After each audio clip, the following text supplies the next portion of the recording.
Bonjour à tous! Aujourd'hui, on se retrouve pour apprendre à bien régler ces lames manuelles Silhouette. Les lames manuelles sont constituées d'une bague de réglage que vous pouvez tourner pour régler la hauteur de la lame. Vous allez retrouver dans cette vidéo les lames manuelles telles que la Deep Blade, la Bladecraft 1 et la Bladecraft 2.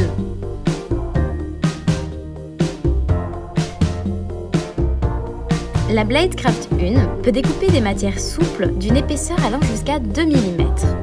Elle peut donc couper le balsa, l'evergreen, les magnettes ou encore le simili-cuir.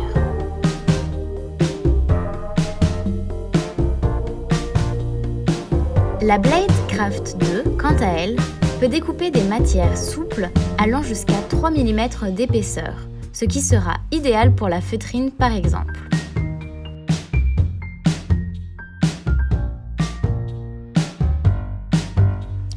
La Deep Blade est une lame qui permet de découper des matières souples de 2 mm d'épaisseur maximum et son tranchant est de petite taille, particulièrement adapté à la découpe de design avec de petits détails et demandant une précision de pointe.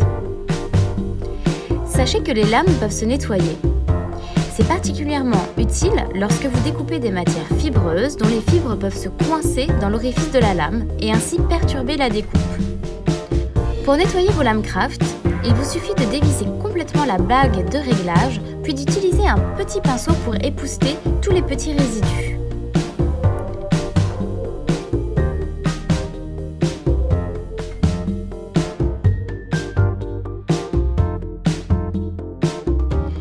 Les lames manuelles ont des petits numéros inscrits sur la bague de réglage. Ici, nous avons 3 lignes de numéros. La première allant de 1 à 10, la deuxième de 11 à 20 et la troisième de 21 à 30.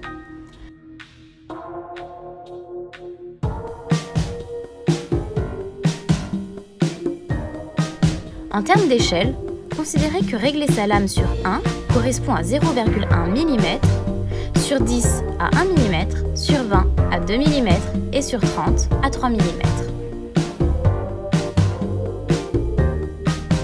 Ainsi, pour connaître la hauteur de la lame, placez-la sur 1 comme sur la vidéo, puis tournez-la.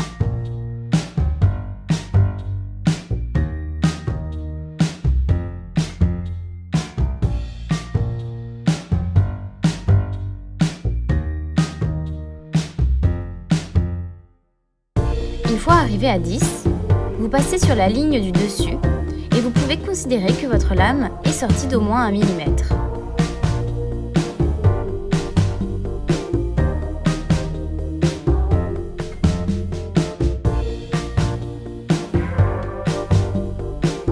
Comment savoir à quelle hauteur régler votre lame? Suivez cette astuce. Mettez votre matière bien à plat sur votre table. Sortez légèrement la lame et positionnez-vous de sorte à voir si la lame dépasse en hauteur de votre matière. Ici, elle est légèrement trop sortie. Ajustez-la de sorte à ce qu'elle arrive bien à fleur de votre matière. Cette technique est valable pour toutes les lames manuelles. Et voilà! Vous savez à présent comment régler manuellement vos lames en fonction de vos matières. Toute l'équipe de Silhouette France espère que ce petit tuto vous sera utile. N'oubliez pas de nous suivre sur les réseaux sociaux pour une dose quotidienne d'inspiration. En attendant, on vous retrouve dans les commentaires pour répondre à vos questions. À très vite!